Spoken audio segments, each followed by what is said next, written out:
Hello, dear students. This is Miss Nono here. Hope you are all fine. I welcome you all to Engineering Chemistry class. In this class, we are starting a new module, Electrochemistry and Corrosion.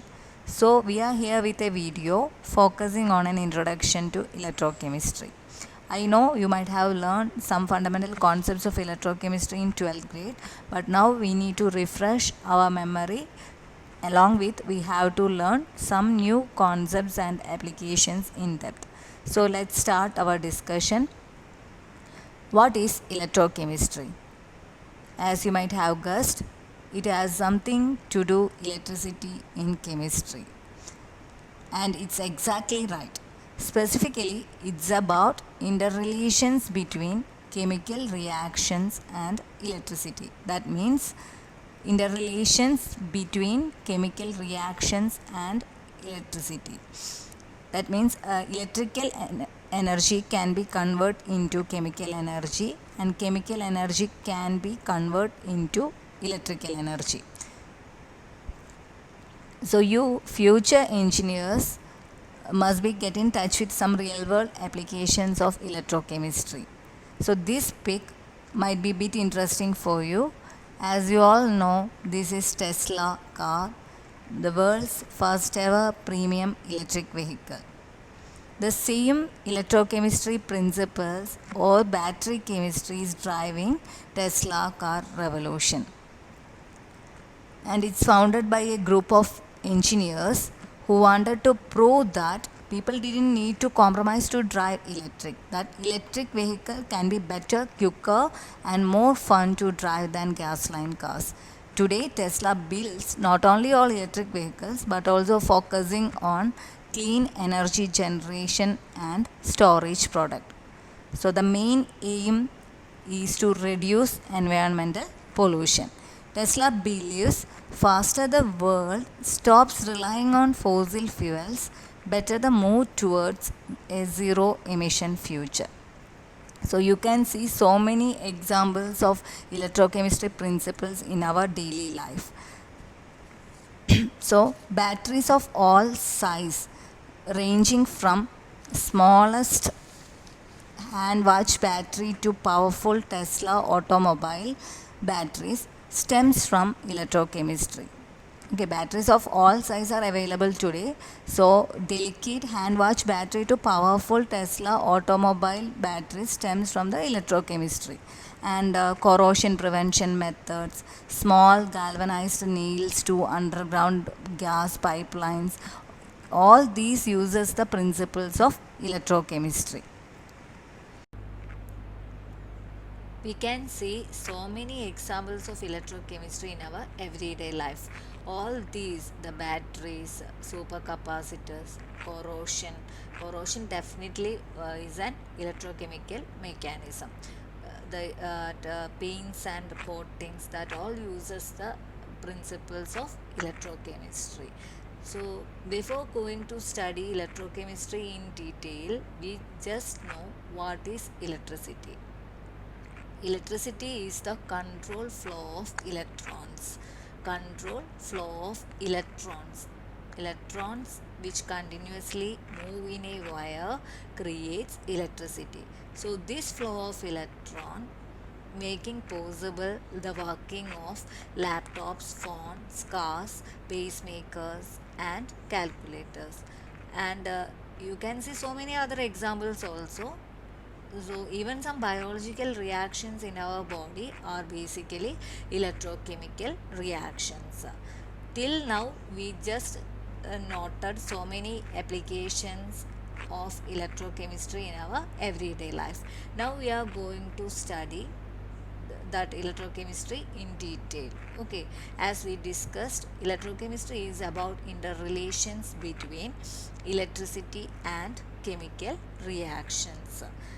This image just shows a symbol for the interactions between electricity and chemical reactions. When we study electrochemistry, there are two ways chemical reactions and electricity interact. There are two ways in which chemical reactions and electricity interact. Here is the first one. Certain chemical reactions can create electricity. Chemical energy is converted into electrical energy. So that is happening in batteries. Chemicals inside the battery undergo a kind of chemical reaction that produces electricity. And second one, electricity can make certain chemical reaction happen that wouldn't happen otherwise. That means we are using electricity to make a chemical reaction that wouldn't happen otherwise. Some examples of chemical reaction that uses electricity are decomposition of water, decomposition of sodium chloride. All these reaction that uses electricity to make that decomposition that wouldn't happen otherwise. So we already studied two situations, two ways in which chemical reactions and electricity interact. So in the first one, certain chemical reaction can create electricity. What are these certain chemical reactions, or what kind of chemical reactions we are focusing on electrochemistry? We know electricity is controlled flow of electron. To make electricity from a chemical reaction, there should be electron flow in these chemical reactions. Then only that reactions can produce electricity. So by that chemical reaction there should be a electron flow. So in electrochemistry we are focusing on a chemical reaction that involves transfer of electrons. So what kind of chemical reactions that involve transfer of electrons? That reactions are called oxidation reduction reactions. Oxidation reduction reaction are electron transfer reactions. That means these reactions involve electrons move between atoms. Here in this example, you can see that electron is transferring from atom A to atom B. So this flow of electron in this chemical reaction that creating electricity. Second one, the flow of electron, that means the electricity, can make certain chemical reaction happen that wouldn't happen otherwise. We know, as I already told you, electricity is the movement of electrons. Okay, so this movement of electrons that can create a chemical reaction, that can make a chemical reaction that wouldn't happen otherwise. So in this example you can see that the reaction between the reaction from C to D normally won't happen without electricity. But when we use an external source of battery as an electricity source, we can make this reaction possible. That means when we use this electricity from a battery, we can pull electrons from C and we can push electrons towards D. So with only with the help of electricity we can make this reaction happen that wouldn't normally happen otherwise. Now we can look into where we are going to see these two types of interactions. Certain chemical reactions can create electricity, and electricity can make certain chemical reaction happen that wouldn't happen otherwise. So first interaction, that is chemical energy, can convert into electrical energy, we can see in galvanic cells. Galvanic cells, it's also called voltaic cell, or we can call these are the batteries, galvanic cell or voltaic cell. That means a spontaneous redox reaction is used to produce an electric current. A spontaneous redox reaction, that means that is the chemical reaction, that chemical reaction, spontaneous chemical reaction that used to produce electric current, that we can see in the galvanic cell. And the second way of interaction, that means electricity is using for the occurrence of some chemical reaction, that we can see in electrolytic cell. electrolytic cell. What is happening in an electrolytic cell? An electric current is used to drive a non-spontaneous redox reaction. That means non-spontaneous reaction means that wouldn't happen without the help of any external force, external energy we have to supply for making that particular redox reaction. So in here we are using electricity as the external force to make that reaction happen. That is happening in an electrolytic cell. In galvanic cell is spontaneous redox reaction. That means that redox reaction happens naturally. That redox reaction or that oxidation reduction reaction produces an electric current in a spontaneous way. These are the two situations in which chemical reactions and electricity interact. We will study the basic differences between galvanics and electrolytic cell in detail. Okay, we can see that. Before discussing the instrumentation and working of galvanic cells and electrolytic cells, we should know some fundamental concepts. As I told you, electrochemistry mainly focuses on oxidation reduction reactions that involve transfer of electrons. So we have to review what is oxidation and what is reduction. In redox reactions, there is electron flow between atoms. Electron move between atoms. So the definitions of oxidation is loss of electron and reduction is gain of electron. So the substance which undergo loss of electron is said to be oxidized, and the substance which undergo gain of electron or which gains electrons undergo reduction reactions and is said to be reduced. So here in this reaction, atom A lose one electron and therefore atom A is said to be oxidized and it undergo oxidation reaction. Atom B gains the electron and B is said to be reduced and B undergo reduction reaction. When both these oxidation and reduction happen simultaneously within a chemical reaction, that is called redox reaction. Therefore, a redox reaction is a reaction in which oxidation and reduction take place simultaneously. So these definitions we can easily remember using some familiar mnemonics. Oil rig. Oxidation is loss and reduction is gain of electron. Oil rig. One more mnemonic is the Leo the lion says curve. Leo loss electron oxidation, gain electron reduction. So we will get the definitions of oxidation and reduction simply by looking into this mnemonics. Now we can see oxidation and reduction reaction in one chemical reaction. That is the reaction between sodium and chlorine to give the sodium chloride. In the formation of sodium chloride, sodium and chlorine combines to get the sodium chloride. Initially, sodium and chlorine are electrically neutral atoms on their own. That means they are having no charge at all in the beginning.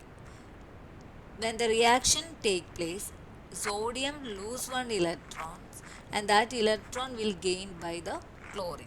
So here you can see that sodium that loses an electron, it will change into Na plus ion and a electron. Loss of electron result in a cation and gain of electron result in an anion. So here sodium loses one electron, so it will change into an Na plus and one electron is released. So this reaction is called the oxidation reaction. Whereas chlorine gains that electron, it will change into an anion. Gain of electron result in the formation of an anion. So chlorine is said to be reduced, sodium is said to be oxidized. So here overall what is happening is that sodium loses an electron and the chlorine gains that electron. So there is a flow of electrons from sodium to chlorine. Sodium undergo oxidation reaction, chlorine undergo reduction reaction. We can write the overall reaction between sodium and chlorine like this. Sodium undergo oxidation reaction and chlorine undergo reduction reaction. By looking into the oxidation number of each element, we can predict which species undergo oxidation reaction and which species undergo reduction reaction. Here you can see that sodium in the elemental state, it's having a zero charge, electrically neutral. Chlorine is also having an electrically neutral. Chlorine is also electrically neutral since it's their elemental state. So on right side, when sodium loses one electron, it will change into plus one cation. When chlorine gains that ion, it will change into minus one cation. So here the oxidation number of sodium increases from 0 to plus 1, and the oxidation number of chlorine decreases from 0 to minus 1. So the substance which undergo increase in oxidation number is said to be oxidized. So here, as there is an increase in oxidation number for sodium, sodium is oxidized. Chlorine, there is a decrease in the oxidation number 0 to minus 1. We can say that there is a decrease in oxidation number. So the substance which undergo decrease in oxidation number is said to be reduced. We can split this overall reaction into two half reaction. Oxidation reaction we can write like this: sodium change into a sodium ion plus electron loss from sodium, and that electron gain. So chlorine that gains the electron, it will change into chloride ion. So you should keep more attention to this point. For oxidation reaction, we are writing the electrons on the product side. For reduction reactions, we are writing the electrons on the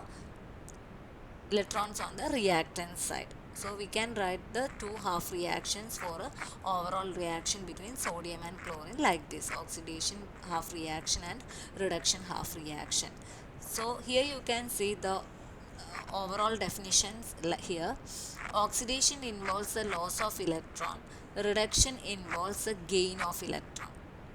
Metals, when you have a metal non-metal combination, metals always have a tendency to lose electrons and to form cations. So metals always undergo oxidation reaction. Non-metals always have a tendency to gain electrons to form anions, and non-metals undergo reduction reaction. So here in this reaction, as we already noted, sodium undergo oxidation reaction since it loses an electron. Chlorine undergo reduction reaction since it gains an electron. And one more important term we have to study, that is oxidizing agent and reducing agent. Substance which undergo oxidation is said to be the reducing agent, and the substance which undergo reduction is the oxidizing agent.